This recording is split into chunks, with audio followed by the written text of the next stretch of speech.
How you doing? Good, Rod. You're with KY 58 AM.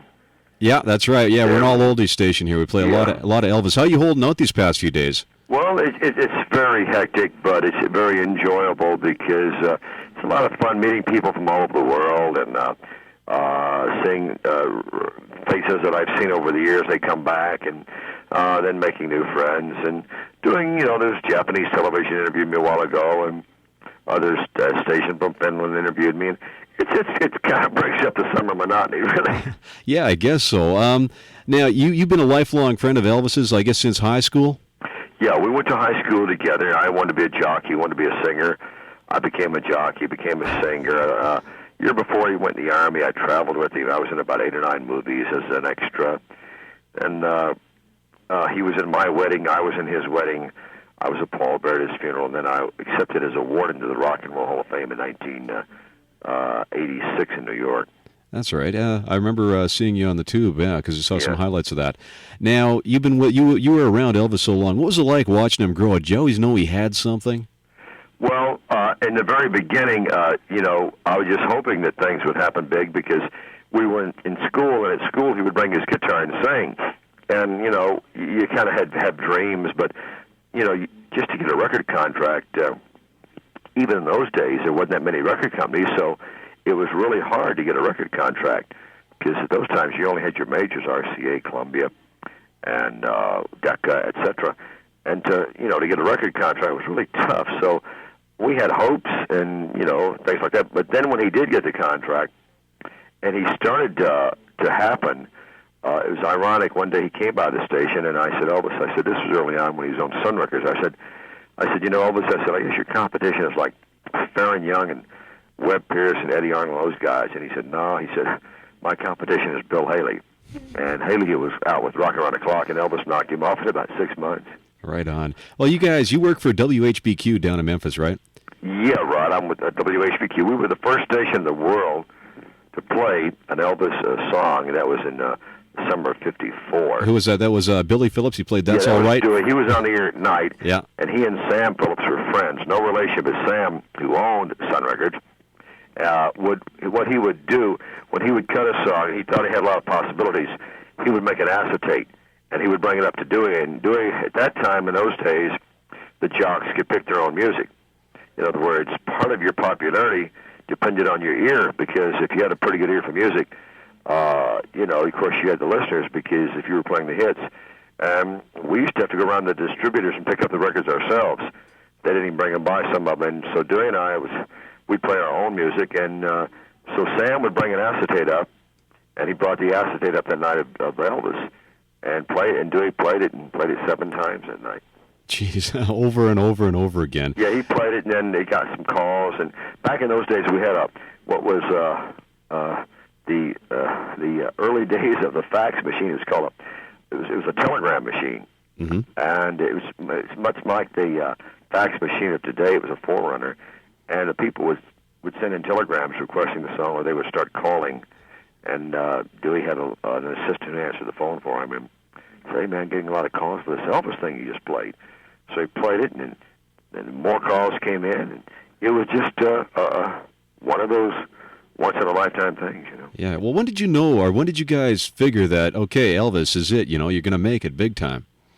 I think that I thought that he was going to make it big time when he went to Hollywood. He had done Jackie Gleason had a summer replacement show called Jackie Gleason Presents the Summer Show with Jimmy and Tommy Dorsey. He got on there, and then when he got on there, he had just come out with Heartbreak Hotel, and it took off like a rocket. And then Hal Wallace called from Hollywood for a screen test. And we all had our fingers crossed that he would pass. And when he went out and took the screen test, Hal Wallace signed him on the spot for a 7-picture deal. At that point, I knew it was all over. Because, there had been some low-budget country movies made, but here Elvis was going to make a major motion picture. And I knew, wow, major motion picture, rock and roll music, whole new thing. It's got to happen. It's got to work. And, of course, it just took off like crazy. But to answer your question, I think when he went into movies, I knew it was all over. Great. What was it like, Colonel Tom? Colonel Tom, was an old showbiz carny who started out working with carnivals and fairs around Tampa, Florida, circuses. And he went to Nashville and started getting into management. He managed Hank Snow and Eddie Arnold, a few other small singers. And then he heard about this Presley kid out on the road because Elvis was playing very small shows. But he heard that Elvis was stealing the show, so he went and watched Elvis and introduced himself. And Elvis was under contract at that time to a disc jockey in Memphis named Bob Neal. And the contract was a very short contract. It was about a 6-month contract. And when it came up, Colonel Parker told, at that time, he was Hank Snow's manager, and he went and told Elvis's parents that he could get Elvis a major deal with RCA Records and that he could make Elvis a superstar. And would they give him a chance? And they did, and he succeeded. And his main thing was he was great at promoting and also at engineering contract deals and coming up with crazy stunts and stuff. He was just an old-time carny promoter who took Elvis, and I think Elvis would have, to be honest, I think Elvis would have made it to the top, Rod, without the Colonel. He had so much talent, and he had the looks, and he had the movement on stage and the charisma and everything. I think he would have made it, but where the Colonel came in was he kept him on top for 20 years, and that was tough. Yeah, I guess so. To stay on top that long, because Sinatra didn't stay on top that long. Either did Tony Bennett or, Doris Day. None of those early acts stayed on top that long. And to keep him on top during those motion picture years, that was tough, and he did. Well, it brings me to the next question. Elvis, pre-war Elvis, I mean, there was just something there that was just so huge, and then it seemed that he lost it a bit when he got out of the war. Like, was that due to the death of his mom, or was it just a whole bunch of different things? I think it was a whole bunch of different things, Rod. When he got out of the Army, Elvis wanted to show the people that he could really sing. So therefore, he did like Now or Never and Surrender, and he did some ballads, and wanted to win over the adults. And then he went into motion pictures, and he started concentrating on motion pictures. And the Colonel figured, he said, we can go out on the road and probably make $1 million, in 6 months, but we can make a motion picture in 2 months and get $1 million up front and 50% of the picture. So, and we don't want to overexpose ourselves, so let's go do this movie thing until it runs its course. Well, the movie thing kept on going until about 1968. Mm-hmm. And then at that point, they decided to tour again. That Elvis wanted to get out of making the formula movies. So he told the Colonel, look, when the contracts run out, I don't want to renew any. I want to go back on the road and see what's happening out there. And he did that 68 special, and that showed him the demand was still there. And then when he went into Vegas and knocked him dead, then he went back on the road. It was all over again, Right. Well, I got a couple more questions. Won't keep you that much longer. That's okay. You got, all those years you guys spent together, and I heard Elvis a very generous guy, but is there one particular favorite moment that really stands out in your head? Yeah, there is, Rod. It was Christmas time, and it was 1968. I was getting ready to go on the air. Elvis had a couple of his guys after me, and they said, Elvis wants to see you. So he picked me up at the radio station, and they took me to the local Cadillac dealership. It was in the evening, and it was closed, and we went in, and it was very like a Hollywood production. They flipped the lights on, and sitting right in the middle of the showroom floor was a brand-new 68 Cadillac convertible. Color was yellow, and the top was down, and Elvis walked up and he handed me the keys, and he said, Merry Christmas. And I said, Elvis, gosh, I said, being in show business and being a disc jockey, I should be able to make an Academy Award-winning speech here. I said, but I'm speechless. And so he put his arm around me, and he said, oh, George, he said, what is fame and fortune if you can't share it with your friends, That's great. I'll never forget that. Yeah, I guess that's a really moving moment there, yeah. Now, moving moments, tomorrow is a big thing, University of Memphis, you got the memorial services. What exactly goes down? This is the 14th year, Rod, and it's a very serious moment of Elvis Week. There is no hawking of anything. There's nothing can be sold there. Nothing can be promoted. It's a very serious event where we go on stage at the theater there, and we have it. In fact, the reason we have it at a college is it gives it a little more credibility rather than having it, in a Graceland area. And we go away, and we have it in this beautiful college auditorium that hosts about 1,000 people. And I am usually the host. And on stage, we limit it to 10 people. and each one had some very strong connection to Elvis. We have his nurse, Marion Cock. We have his chief of security, Tamar Dick Grobe. We have Sam Phillips, who's usually our last and keynote speaker, who discovered Elvis and started Sun Records.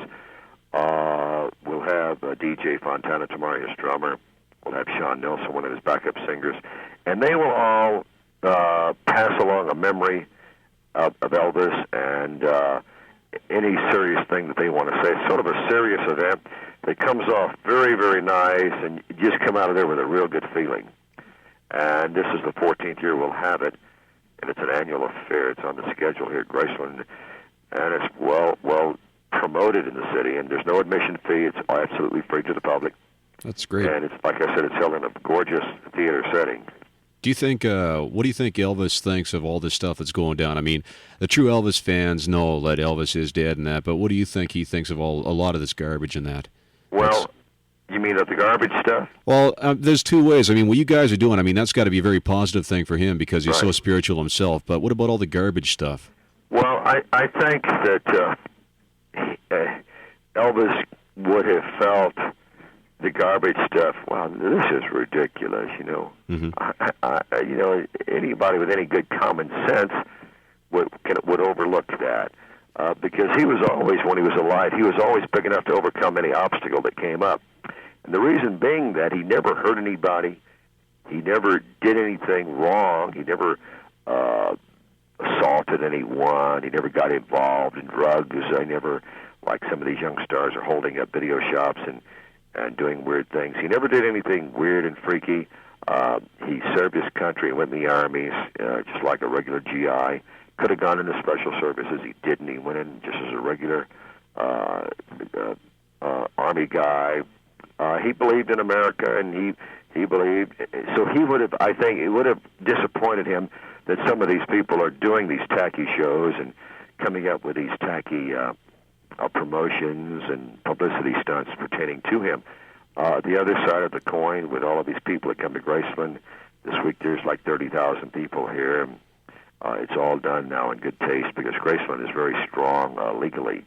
They can stop anything that within their own zone that looks like it may become not complimentary.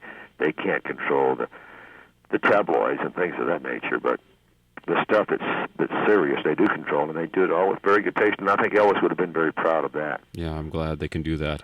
Another question. What's your favorite Elvis song of all time? Don't Be Cruel. Don't Be Cruel. All right, we'll play that one for you today. And I guess that's about it. I just we talked to Robin about that Elvis documentary you got there, and I think Ford's very interested in running that. So when you guys do decide to send it out. Okay, yeah, it's an Elvis show that I do every week. Yeah. And I'll just send you guys up a sample. We have a sample copy of the show, and I just send it up with some brochures and stuff and let you guys look at it. Great, yeah, it sounds good. I really appreciate you spending some time because I know you're probably running your butt off. Oh, yeah, well, this lady, Robin, she is really great. I've known her how many years now, Robin? 4 years, 4 years. She's very professional, comes down and gives me a lot of help during Elvis Week. Great. So buy you a drink when I come down that way. What do you drink? I don't drink, Rod. I have nothing against alcohol. Oh. In fact, I work 3 clubs a week. All my friends drink. I have nothing against. I just never developed a taste, so I'll take a Coca-Cola. Okay, I'll buy you a Coca-Cola then. Okay, Rod. All right, thanks a lot, George. Have a good one. Okay, bye. Bye-bye.